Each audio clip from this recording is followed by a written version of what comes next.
Yep, you already know what time it is, man. It's Meet Your Girl, P.O.C, host for Revive Radio. We are live right now at Cypher City, man, for Philadelphia Tech Week. I'm sitting here with one of the amazing Bryan Michael Cox. This guy right here has produced and engineered so many different songs for so many different artists, and he's sitting right here for the youth. He's here for the youth. There's so many people out here who wants to do what he's doing, you know what I'm saying? How does it feel to know that you have a lot of people in the industry that want to follow in your footsteps?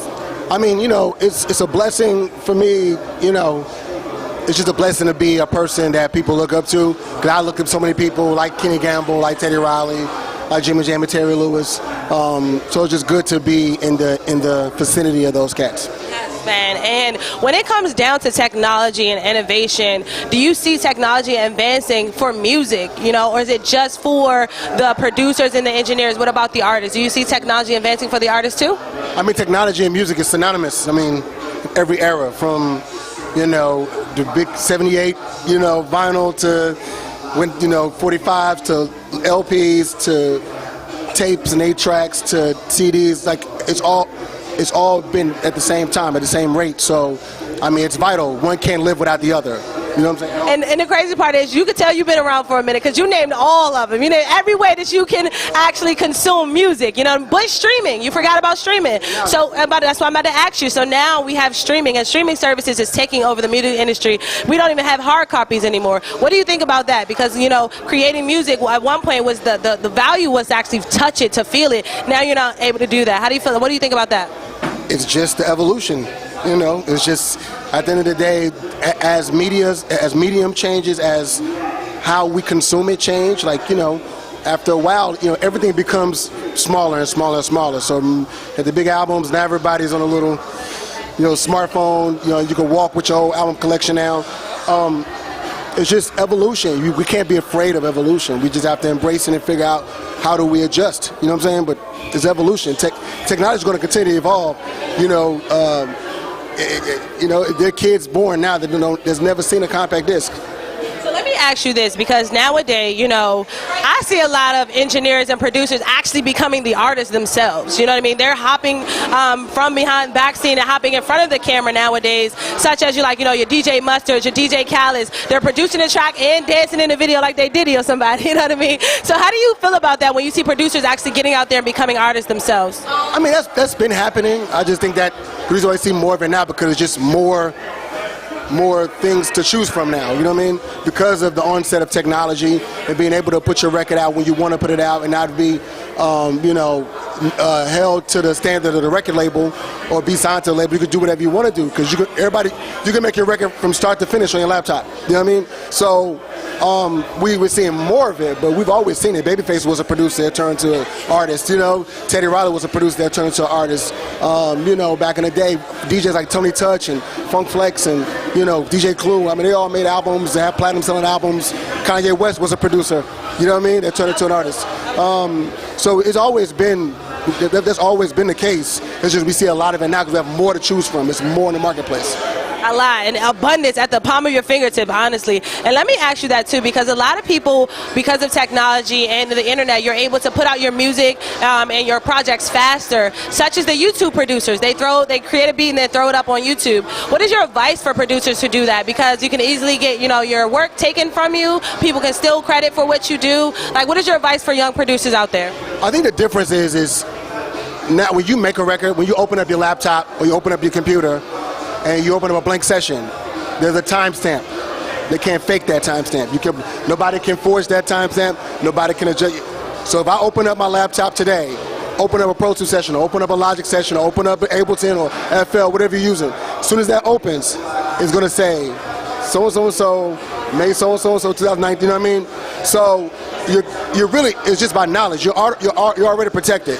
You know what I mean? So if somebody steals your idea, okay, we'll pull up your session and pull up my session and we'll see whose session was first. And the courts have to. So how do you ensure yourself as an artist nowadays? Do you have any advice to ensure your projects, ensure yourself to make sure you have some security when it comes to making sure that that is yours and you have ownership? I mean, the timestamp is going to ensure it, is number one. But even more importantly, you know, become a member of a PRO, whether it's ASCAP, CSAC, BMI, and even if it's tracks that you have nothing, that you don't know what's going to happen to them, log them in. You know what I'm saying? Sign up and log your tracks in. You know what I mean? You know, and even if it's not no title yet, I mean, track 1, so, and log that in. You know what I mean? Because what happens if somebody takes it, you now have a record of when you did it, and you registered it, and nobody can steal it. And speaking of tracks, what do you have coming up? Are you in the studio? Are you in the booth? Are you creating any music? What's up with you right now? I'm always in the studio. I'm finishing up Usher's album, so that's been like a big chunk of my life the past couple years actually, but the past couple months specifically. So working with Jermaine on that, and working with new artists. So I've been in the studio with her. I've been in the studio with Kiana Lede. I've been in the studio with Queen Naja. I've been in the studio with Kehlani. I've been in the studio with this artist named Jawan. I've been in the studio with Jacquees. I'm just basically, getting in the studio, getting in the lab, and working with new artists. And this is the new generation. Obviously, I worked on LMA's last album. Hopefully, we work on her new record. And just working. I worked on something for Chris Brown. Hopefully it lands. You know what I mean? I'm just out here, it's the grind, And then I want to ask you this too. How does an artist, get in the room with you? How does an artist even be able to sit in the booth with you at the same time? Are you reaching out to them, or are they coming to you? It just depends. You know what I mean? A lot of the artists I've named actually reached out for me because they're trying to make R&B music. You know what I mean? But then there's certain artists that I want to work with, like Luke James or Ro James, who's a friend of mine. I reached out for them. The artist named Jack Freeman, who's from Houston, I reached out for him. So if something moves me out, I'll reach out. And it's not hard to get at me. People hit me in the DMs all the time, and I'm like, okay, well, cool. I'll rock with that. I'll work with you. I'm super laid back when it comes to that. If it's something that I like, something I want to do, I'll do it. And did you get into that argument of who is the king of R&B? Did you jump in there? I know people ask you your opinions, and I got to ask you your opinion. Who is the king of R&B? Because you said you work with Jacquees. I hope you set him down and said, young man, you got some growing up to do. So what's your opinion? For me, the king of R&B,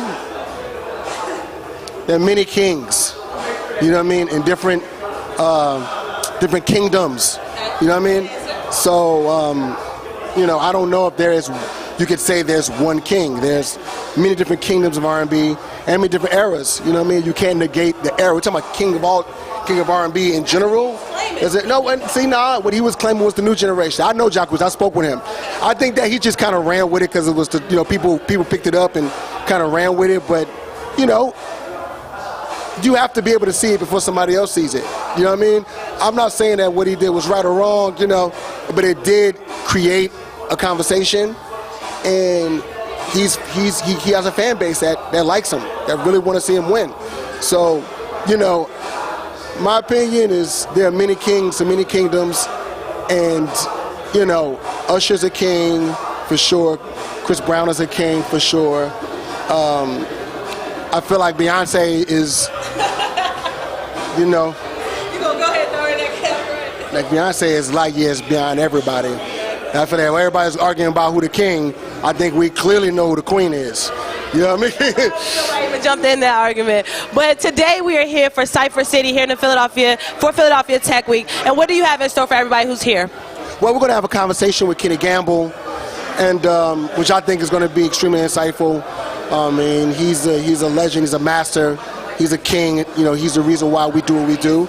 And I think that first we're blessed, very blessed to still have him with us, and try to get as much knowledge as we can from him. You know what I'm saying? Kings like him and Quincy Jones and Leon and Jimmy Jam and Terry Lewis and L.A. and Babyface and Teddy Riley, like, these people are still here. We need to learn as much from them as possible before they're not here anymore. You know what I'm saying? So it's good that we're sitting down with the great Kenny Gamble. And I think that that's the biggest takeaway from it today. Man, I appreciate you coming to Philadelphia Tech Week and showing love. And while you out here in the city of Philadelphia, where you eating at? What the cheesesteak? What cheesesteak is you going to get? I went to some place today. It's called I can't pronounce it. It's called Ishkabibbles. How was the cheesesteak? It was good. But then somebody told me you need to go to the no Philly, you gotta go to gyms. You're up top. You gotta go to the spot. No, that ain't the spot. Man, I'm just trying to find a good, something. It was good. So if the hood is better, then next time I come, they're gonna take me to the hood. See what's cracking. No doubt, man. And tell the people how to find you, how to say lock and everything you got going on. You can find me on Instagram and Twitter at Bryan Michael Cox. My website is bryanmichaelcox.com. And, man, I'm just, I'm around, man. I'm easy to find.